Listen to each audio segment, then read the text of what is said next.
NBA's YouTube channel. I'm Ian Begley, SNY's NBA insider, and we're here to break everything Mikal Bridges trade, draft, free agency down. And I've got two great guests with me. I've got a Knicks reporter from Newsday, Steve Popper, and I've got John Macri, Knicks Film School, and we're going to get right into it, fellas. Baseline is the Mikal Bridges trade that came together rather quickly last night, is my understanding. The Knicks didn't think they had a shot at Bridges, hadn't thought that they had a shot at Bridges for a while now. Something that helped them, I think, was Bridges' side communicating to the Nets that he wanted to be a Knick and communicating that if they traded him to other teams, he would tell those teams that he was not going to re-sign there, that he wanted to be in New York. So that put some pressure on the Nets to make this happen. But Bridges has 2 years left on his deal, so they didn't have to make this trade last night. The Knicks had to come up with a offer that the Nets could not refuse, and they did that, obviously, with the 6 firsts, 1 pick swap, and the second, and just a tremendous draft haul for Sean Marks in Brooklyn and first-year head coach Jordi Fernandez. So many moving parts with this thing. Steve, I want to start with you. Where do you think this leaves the Knicks now? Look, I think that they're all in, that this shows that they believe they're a contender. And look, I talked, I'm sure you did too, Ian, to people in the organization this year. They thought if healthy, they could have been a team that could have contended for a title. They could have beat Boston.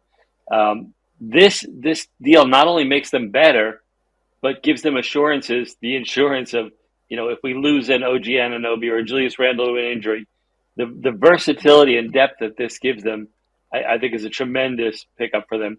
And I'm just not worried about these picks. They think they're going to be a very good team for a couple of years here. I think Leon Rose will be relaxing on the beach by the time any of the late picks wind up, coming into play. John, I wanted to go there with you. The draft compensation for Mikal Bridges, a player, very nice player, player who can help you win games, but not a decorated player at this point in his career. What were your thoughts on that?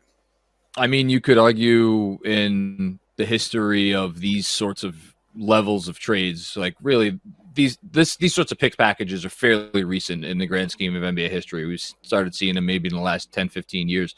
I'm not sure there's been, to use your term, like a less decorated player, and that's not a slight against Mikal Bridges. He's never made an All-Star team, let alone an All-NBA team. But, and this is, I think, the key, and Steve touched on this a bit. I don't think they're worried about, we're going to be, terrible 5, 6, 7 years from now. To me, this was a bet on the opportunity cost and, in essence, the lack of an opportunity cost. I think the Knicks looked at the landscape and, we've sat here how many summers in a row? Okay, when is it going to be the big time guy, right, who asks out? Maybe they just kind of got tired of waiting. And they're like, you know what? As Steve said, we have a team that we believe can win a championship right now. We understand there's an opportunity cost. Once we send these picks out the door, you don't get them back. We're not going to get a bite at the apple if, a Devin Booker or a Giannis Antetokounmpo asks out tomorrow. They're willing to live with that because, again, they think that what they got in-house is pretty good. What they have in-house now is Mikal Bridges, Julius Randle, OG Anunoby. We'll wait and see on, and obviously Hart, DiVincenzo, Brunson, and the rest of it. With the roster as it currently stands, Steve, let's say OG Anunoby is back. What do you think about that roster, how it fits together? Does there have to be any amendments? Look, I think the Hartenstein question, I think, is a big one here. If he's not going to be back, I kind of thought all along they would do everything they could to get him back and maybe move Mitchell Robinson with his injury history. I think now you've got to be all in on Mitch, and I would think tonight in the draft, if they're keeping a pick, one of them is look for one of these 6'11", 7-foot guys that they can start to work in, because I don't think they have a great belief in Jericho Sims as that answer. I think there are things that have to get done here. Look, the Anunoby deal still, to me, I can't believe it's not going to happen. I think it will. But I think once that comes into place, I just think the versatility. This is like Tom Thibodeau's dream. A bunch of guys who can defend, who play hard, who share the ball. This is like everything he preaches. And kind of that's why I think when people talk about, you could have used these picks on some star, I mean, let's use Donovan Mitchell. I just don't think the fit is as good for what the Knicks are trying to build here. They want the ball in Jalen Brunson's hands.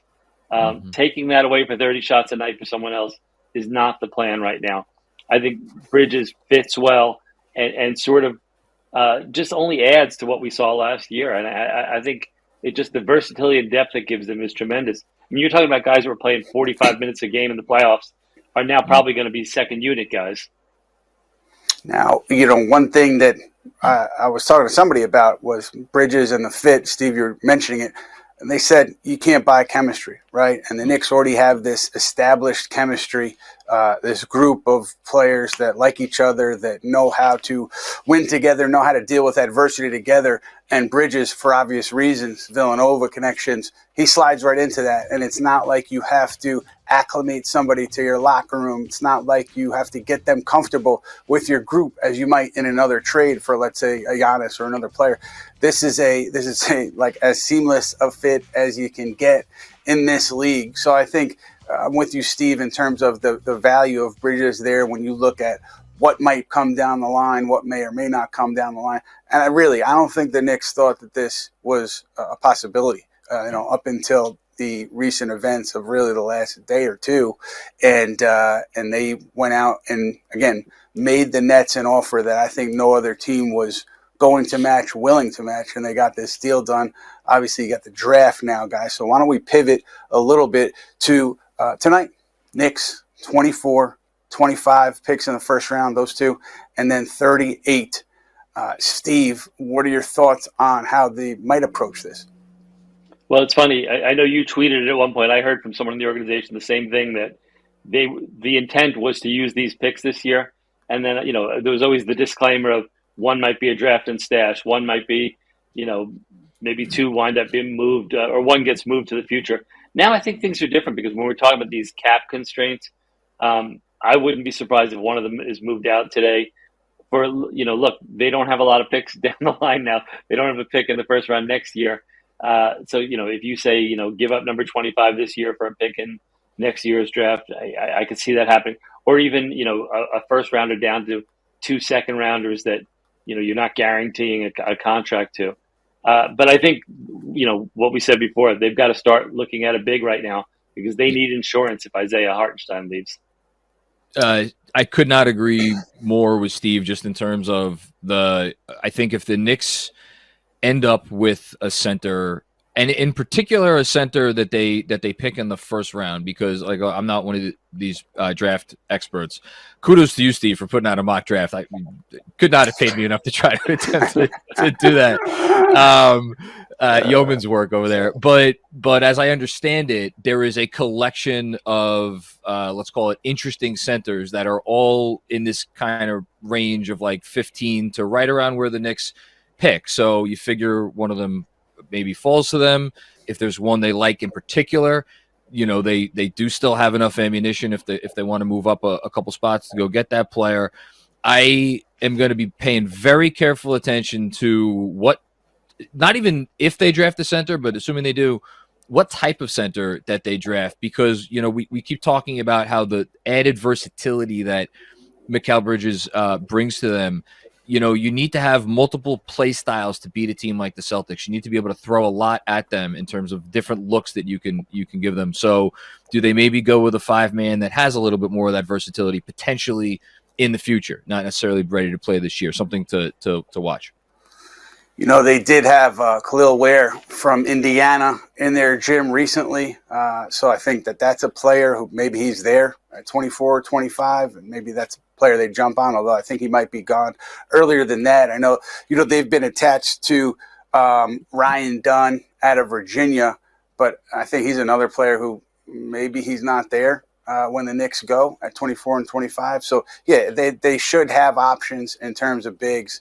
And, like you guys are saying, I wouldn't be surprised if that's where they go because let's segue to Isaiah Hartenstein. I think that in the days leading up to this deal, I know that the expectation with the market was that Hartenstein was going to get an offer, multiple offers, where it was just going to be like really big money from a cap space teams, and it was going to be something that really made it tough for the Knicks to retain him, because the Knicks are limited to offering him $16 million and change in the first year of his deal.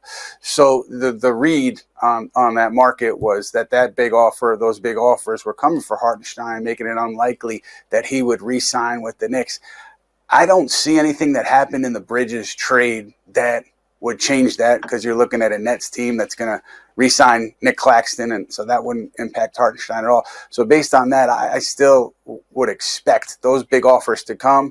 And, I don't think, if the numbers come in at a significant area where I expect them to, 25 or so, whatever it is, nobody would fault Hartenstein for taking the money, because it's going to be so much more than what the Knicks can give him. But Steve, what is your read on Isaiah? And if the Knicks lose him, what's the pivot?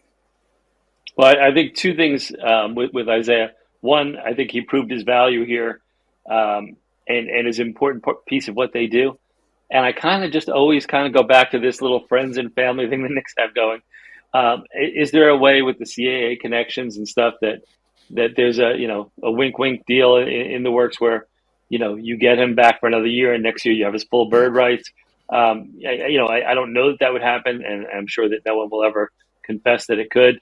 But to me, that's the way. The other thing, I've thought Oklahoma City is a perfect fit for him for months now. The way he plays, the way they play, what they could offer him. But it's also not the way Sam Presti usually does business, handing out $20 million contract to a guy like Isaiah Hartenstein. So I guess it's still alive that he's here, and I'd leave it to smarter minds, Brock Aller and Leon Rose, to figure out the cap permutations to make it happen. But I do think he's an important part of what they do here. And as I said before, I think he probably, as much as they love and treasure the rebounding and defense of Robinson, I think his fit offensively with Brunson, and look, everything is based around Brunson now. It just worked with him in the lineup. So I think there's going to be an effort to keep him. I don't know if it can happen. And the guy you mentioned, is the one guy I saw in the draft where I think I have him going 12 or 13 in my mock draft, which again, who has no idea? I have no idea where anybody's going. But if he's there, he is that fit. He's a guy who's athletic and can shoot threes. So I think that's the sort of guy that would be a dream scenario for them. I've never heard a better plug for a Newsday subscription pitch than check out my. The headline is a mockery. We have no idea. But nobody knows. Yeah, no, nobody knows. So I'm just joking around. But Mike Woodson, coach at IU, coach where? So I'm sure the Knicks have plenty of intel there. John, Mitchell Robinson. I know that they were in touch with Washington on something. I don't know how far it got. I'm sure they were in touch with a bunch of other teams on something with Mitch. If their read on Isaiah is that he's not going to come back, obviously you keep Mitch. It's tricky, though, obviously, because free agency is well after the draft. So going into tonight, what are your thoughts on what to do with Mitch? How do you handle that situation, given everything at play and given the chronology? In the age of that we are in now, with the first apron and the second apron and the concerns that come with those, and Steve, I wish I was that smart person that you were referencing who could actually know all of the ins and outs of this stuff. But I do know, I think, enough to I think it boils down to it's an allocation of resources question. And I think the tricky part with Mitch, whereas you're no longer just worried about the injury thing being, rearing its head again, but it's about, okay, well, now all of a sudden, if Mitchell Robinson is injured, that's $14 million, $14.3 million next year. That is not doing anything for you on the court. And if they're in a world where they are hard capped at the first apron, especially, which there are ways that they could get around this. We haven't heard the final construction of the deal yet. But like, how much does that impact their thinking about how much they could rely on Mitchell Robinson moving forward. And if there's an opportunity out there, and I'm not saying I want Mitch traded, I don't. I love Mitch. He's one of my favorite players. He's the longest tenured Knick. He's an easy guy to root for. But if there are potentially more cost-controlled options where you could have a little bit more faith in, at the very least, that this guy, he has maybe a little bit more propensity to stay healthy, be on the floor, I just wonder if that is not something the Knicks would look at, especially if, and again, this is how all this stuff ties together, there's a world where them sending out Mitch into some team that has cap space or some team that has a big trade exception could actually avoid them being hard capped from this trade if they, work it into being a 3-team deal. So like the tangled webs we weave, right? I think there's a lot open to them, and I think that there's a lot they have to consider in making this decision, at the center position. That's not, do we like Mitchell Robinson? Do we not like Mitchell Robinson? It goes a lot further than that. Yeah, I agree with you. It's really not that simple. A couple of notes with Washington, because we mentioned the Knicks and the Wizards. I do know that they have something on the table with Sacramento. Kyle Kuzma heading out to Sacramento. I believe Davion Mitchell and Kevin Huerter have come up in those talks too. I think there's something that, they could go and say yes to if they wanted to as we lead into the draft. And the other thing is, you look at big men, when we're talking about centers, and Houston, I believe that some of the leadership there really is looking for a big man that can defend the rim. So let's see where they end up maybe after tonight or into free agency, and what that means for Alperen Şengün. Just, at this time of year, a lot of moving pieces. Right now, though, we are going to go to my good friend, Matt Spenley, who has a fan question for us. What's up, guys? What a night last night. I was watching the Subway Series, and John, I saw you and Andrew's live reaction. Incredible stuff. I was just like you guys. Judge hits the home run. It goes over the fence, and then the Bridges notification comes at pretty much the same time. So truly incredible stuff. Ian, follow-up question on all the center stuff that we've talked about. Sorry, I'm blurry, guys, so I don't know what's going on, but you can still hear me. Do you think there's some chatter in the comments on YouTube kind of about Hartenstein, what his future with the Knicks? We know that the max they can offer him. Do you think there's any scenario based on what you've heard? You reported this morning that it's unlikely that he stays, that, he could say, the Knicks are the team I was with. This is the team that I feel comfortable with. The fan base has embraced me. I like New York. I'm going to take the Knicks deal, even though there are bigger offers out there. Like, what's your sense just on, how his market might play out? Yeah, I think, there's a world where, sure, that's possible. But I do think that, a guy like Hartenstein coming off a great season, really hitting free agency at a fantastic time. I just think that if some of these numbers come in the way some teams expect them to, it's going to be so far beyond what the Knicks could offer. And I think there will be, or the expectation is there's some longer term deals, offers that Hartenstein should get. So it's almost going to make it, similar to what we talked about with Knicks, Nets, Mikal Bridges, an offer that Hartenstein really can't refuse. So I don't think it would be less about coming back to New York. Obviously, he loves New York, but it's more so probably a financial thing, taking care of his family. And I don't think anybody would fault him for that. Again, that's the read on the market currently. Maybe things change after the draft tonight, leading into free agency, but I think that's where it has sat as we get into this draft. Understood. All right. Appreciate it. Keep on rolling. Go ahead. Let's get to OG Anunoby, guys. Because we talked a little bit about OG, but obviously that's the biggest next domino for the Knicks. Knicks could offer him, I think, a max deal of 5 years and $245 million. Opposing teams 4 years, shy of $200 million. So the Knicks can offer the most money, the most years. I do think that, coming into this thing, they felt that they were in a good place with OG. And if he hits the open market, similar to Hartenstein, it's just kind of you're into the unknown. I still think that odds are Knicks get him back. They have still made him a priority. But you just don't know once a player is allowed to talk to other teams. We've talked for months now about Philadelphia and how they see OG as a good ad, depending on what happens with the Paul George situation there. So you're getting into uncharted territory here with the Knicks and OG as you get closer to Sunday. Steve, what are your thoughts on the dynamic here and how it may play out? Look, I think you and I have talked about this while you're eating in the press box most nights. I think that they're going to make this deal. To me, there's no way this doesn't get done. It's, Sam Rose is one of his agents. What they gave up to get him, I know these theories of sunk cost. To me, it's you're not trading away foundational pieces like Quickly and Barrett unless you know that you can get this deal done. I think everything that's been in the works now, I think they have to know that this was their window. Look, they make the trade for Bridges. They've got to pay OG. They've got to consider the extension for Randle and the extension for Brunson. I think they know that this is what they're putting together right now at this moment is the way you're going forward for a couple of years now. And I think, a big part of that obviously was OG. They do have insurance now with Bridges if they don't get it done, but to lose him and not be able to replace him would be a huge step back for the organization. He's the skeleton key. He's the skeleton key that unlocks what they now have in-house with this Mikal Bridges trade, a play style that can topple Boston.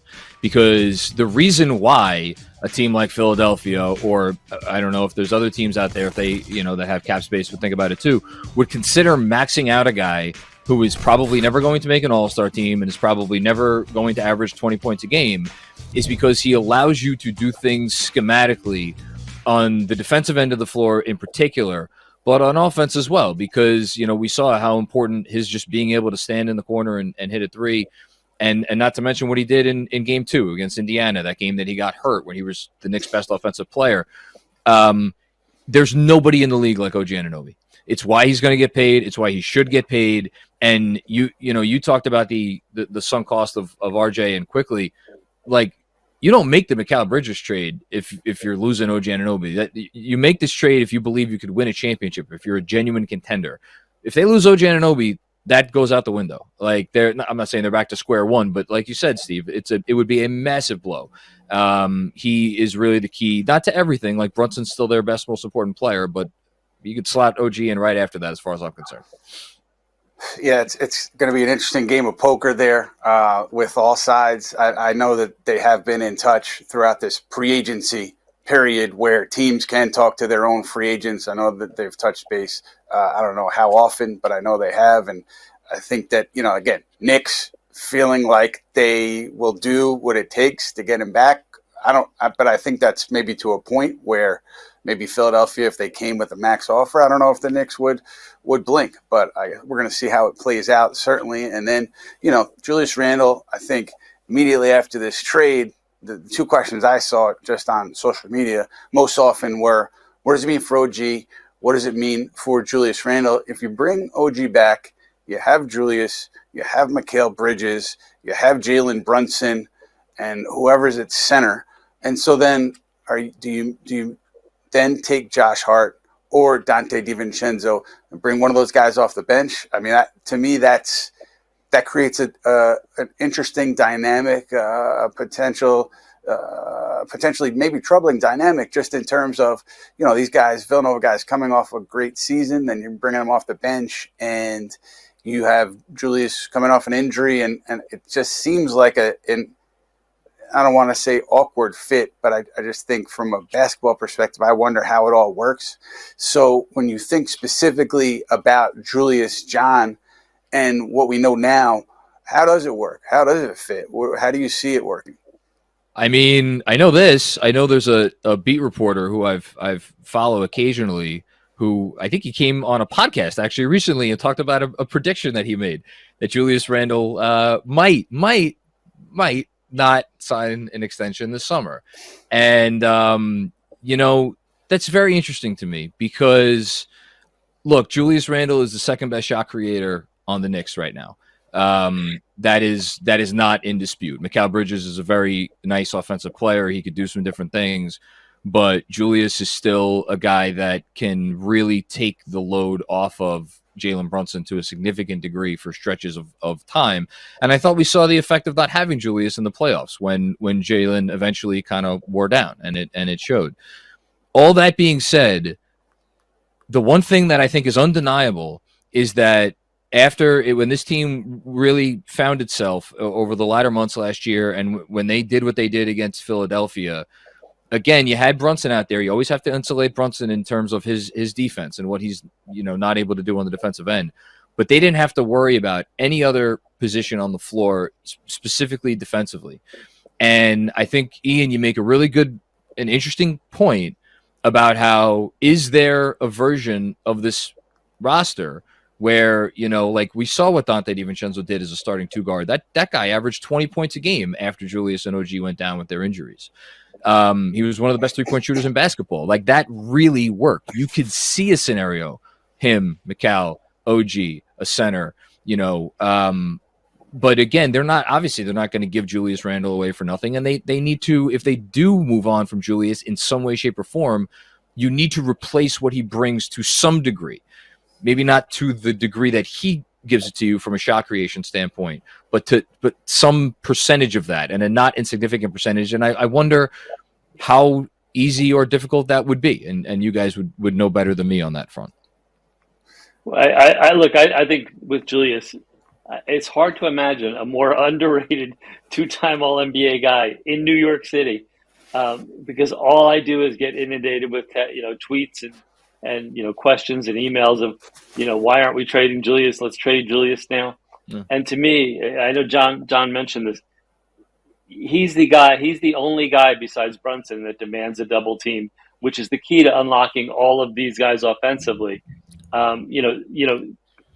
OG, as important as he is, does not create offense. He doesn't create his own offense.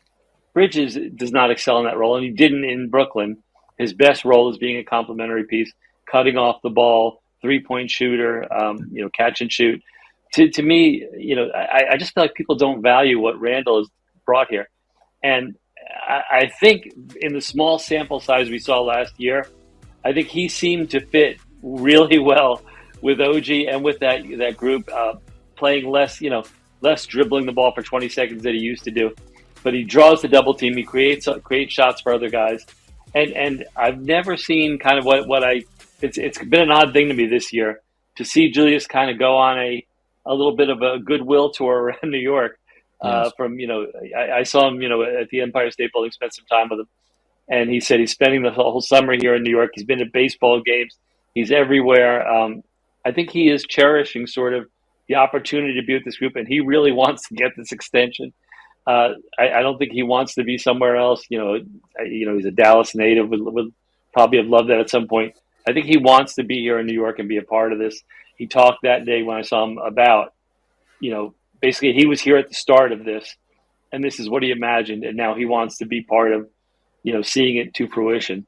To me, I just think there's a value in him that people are just kind of overlooking. Defensively, he's not at the level of those guys, but you don't need him to be when you have this. And also, as we're talking about holes at center, you can play at times Julius as the big with OG, who's such a good defender that you can have him guarding the center. There's all kinds of things you can do with this group now, and I think Julius is still a big part of that. That said, he could be traded tonight.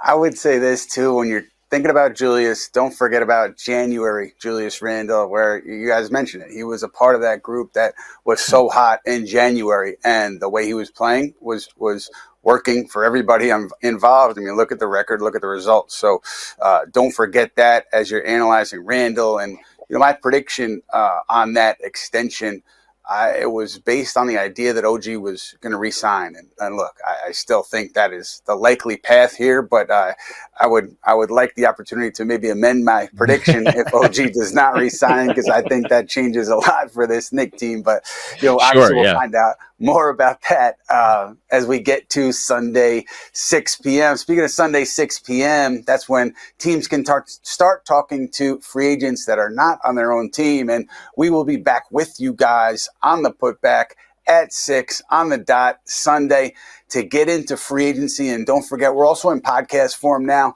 so be sure to check us out there wherever you download your podcasts. And guys, speaking of free agency, the Knicks, they don't have a ton to spend in free agency. We don't even know yet really what exception they'll have available to them, but they will have some holes to fill if Hartenstein doesn't come back, or depending on obviously what happens with OG Anunoby. That will be a massive hole to fill. So I think that there are a couple names that I'd heard, including Bitadze down in Orlando, and I apologize for Goga if I probably mispronounced your name. I'm sorry. I think you got it. Thank you. And also, I would keep an eye on maybe Andre Drummond, depending on where he wants to go, what he wants to do, if they lose Isaiah Hartenstein. So I think obviously we need some dominoes to fall here before we know exactly what the Knicks would want to do in free agency. But I'm just wondering, guys, Steve, we'll start with you. What names have you heard in terms of possibilities for the Knicks to go after? Look, I think ideally what Leon Rose wants to be doing is watching a movie or something at 6 o'clock on Sunday, having OG done and Isaiah, if you find a way to get Isaiah done before either of them hit the market. And if that's the case, they're not players in the market at all. But I think, if the Hartenstein thing can't get done, to me, that's where the questions come in. And I think Bitadze is, as you said, the sort of fit that they're looking for. He's an aggressive defender, rebounder, who also has a pretty good offensive game, can pass the ball a little, can shoot a little, sort of duplicates a little bit of what Hartenstein does. So I think that's the kind of guy. Again, I think we have to wait and see what happens in the draft tonight if they want to pick him up a piece there. But I think they're just, it's the days of the Knicks being a big star chaser in free agency are not only done this year, but probably done for the foreseeable future. And John, where are you on that in terms of what they might have and might look to do? Yeah, I mean, again, not to rehash it, but if they could figure out a way to avoid being capped at the first apron, they should have access to the taxpayer mid-level exception, which would give you $5.2 million to spend next year. I think you guys nailed it with Bitadze. I mean, I think he had a nice year last year. I would imagine that he would take a number in that range. And if you look at free agent centers on the market, I think he probably makes the most sense. I was holding out hope that Kevon Looney, that the tax concerns or financial concerns in Golden State would maybe allow him to shake free. Alas, that didn't take place. I think he would have been a great fit, but that ship sailed. And then I guess one other name that we should probably at least mention is Precious Achiuwa, who the Knicks have the ability to tender a qualifying offer to and make a restricted free agent. Like, I don't know, what number is Precious comfortable coming back at? Is he somewhere around that maybe $5 million a year range? Might they try to do some kind of a sign and trade with Precious to avoid the hard cap? But I think Precious was good here last year. I'm not sure if they want him in their full-time center rotation, but certainly a name I'm going to keep an eye on. Yeah, there's no reason. Go ahead, Steve. I was going to say the one other thing we haven't mentioned is I think ideally they would like to get a true backup point guard. As much as they like Deuce McBride and they love what he does defensively, and don't want to take away his minutes, I think that it was sort of why they got Burks. They wanted someone who they thought could run that second unit offense, and he's not really that. He's not a true point guard, and Alec Burks wasn't either, as he was looking for his new contract and wanted to be more of a scorer. But to me, I think that's something that we're going to keep an eye on too. A low cost, low minute, true veteran point guard who can keep the offense flowing with that second unit. Yeah, I know my buddy Jake Fisher had mentioned that I think league people are keeping an eye on the Knicks and Kyle Lowry, and we know Sure. Thibodeau loves Kyle Lowry. He talked about Kyle Lowry more during that Miami series than he did his own players. So I'm sure Thibodeau, I'm sure many people would love to go after him. But my current read on Kyle is, we talked about the money. I think Philadelphia is going to give him more money to come back. I mean, they have the cap space. They can offer him much more than the Knicks can. And I think that if that's the case, I don't see him taking a huge discount to come join his Villanova buddies in New York. So I think it's up to Philadelphia and what the Sixers are willing to pay Kyle Lowry. And until we know that, I don't think we know if he'd really be a legitimate option for the Knicks, but certainly somebody that's been on their radar for a long time. And guys, want to hit the draft one more time before we jump? Wait, Because Ian, can I just interrupt you and add two more words? Please. Ryan Arcidiacono. Oh yeah, of course, of course, yeah, of course. And when you're doing your roster construction, add Ryan. And I will say, people kind of laugh about or mock his addition, but I think he brings a lot to the locker room, but also sideline, like calling out plays. Fred Katz wrote about him yelling out 3 seconds violations, and so he adds a lot of value. I think if he wants to be a coach or a front office person after he's done playing, I think he'd be very good in that role. But nonetheless, draft. If I'm asking you to make a prediction, a black and white prediction, 24, 25, 38, John, how many picks do the Knicks make tonight? I think they will make 2 picks from this draft somewhere, somehow. Probably won't be any of the 3 that they currently have because they like to move around a lot in these things. And I think they'll probably figure out a way to, I don't know if it's going to be a direct flip, but especially now with their financial situation, second round picks, you could argue have real value for a team like the Knicks, for any team that's over the cap, because you have this second round pick exception that you could use to sign players taken in the second round. Now that's actually one of the financial benefits of the new CBA. And I don't know should I predict a player that they'll take? Do you want that? If you want to. I'll stick with what I've been saying on my show. Tyler Kolek at Marquette, good senior point guard, older player. He seems like a Tibbs guy. I don't know if he'll be there when they draft, but he's a guy that I wouldn't mind seeing in blue and orange. I know, a couple of the college scouts are fans of his. So I think that's a name to keep an eye on. And Steve, for you, 3 picks, 24, 25, 38. How many picks are they taking players with? What are they doing? Like John said, I could see them moving around here. Either moving one of those picks tonight in the first round into a second rounder tomorrow, or future second rounder, or maybe a future first rounder. But I think, look, the easy things seem to be that, the ideal Newsday scenario was Freeport's Ryan Dunn, but I think once they got Bridges, really that takes away the need for another wing. So I don't think that's the spot that they'll chase. I think we talk about the uncertainty in this draft. If Ware was to drop down to them, if somehow even Zach Edey dropped down to them, if Jared McCain, the point guard from Duke, dropped to them, these are the kind of guys. I think I had Kolek among my 5 players to watch for them. I think these are the kind of guys that, it's just you sort of have to wait and see what's available to you at that spot. I think they can get a big, or they can get a backup point guard there. I think what I heard all along was they knew they had to build the back end of their roster with some inexpensive draft pieces. And that's what I think the goal is tonight. But this Bridges deal and what they've done with future draft picks, to me, makes me reconsider a little bit that I can see them trying to move picks into the future. Yeah, I had the same read, Steve, before the Bridges trade, and I'm with you guys. I don't think they make all 3. I think they do 1 and then maybe try to kick these other picks down the line, or maybe consolidate 2 into 1. But I do think the Bridges trade has changed the calculus in a significant way for what's going to happen tonight and beyond for this team. And it's also changed the calculus in the Eastern Conference, on paper at least. So I'm curious, John, we'll start with you. Where do you think the Knicks stack up in the East after the Bridges deal?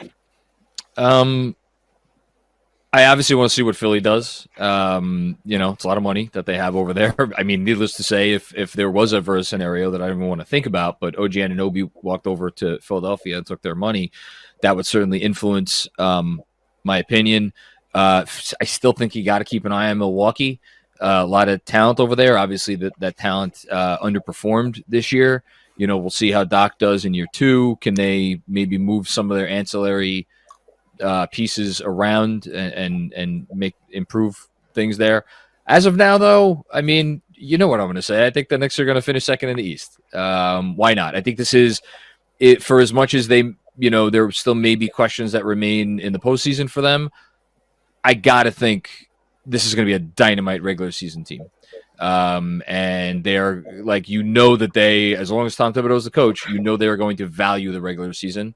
And they have a bunch of guys who, step in line with that mantra.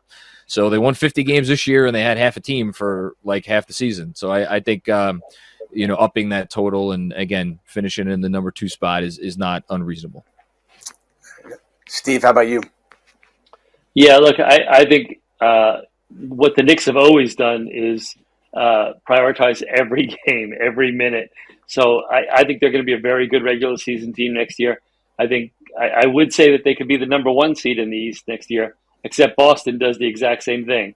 They'll play their stars 48 minutes if they have to, in January, and they have a very good team. Look, I think the one thing we have to consider with Boston, as good as they are, is the injury history of Kristaps Porzingis and the age of Al Horford. I think those are guys you have to worry about. If you're Boston, I don't think they're super deep at some of those big man spots. To me, the Knicks are going to be a contender for a title next year if they bring back OG and ideally bring back Isaiah. I think health is what they were missing this year. I think the addition of Bridges kind of provides insurance for that.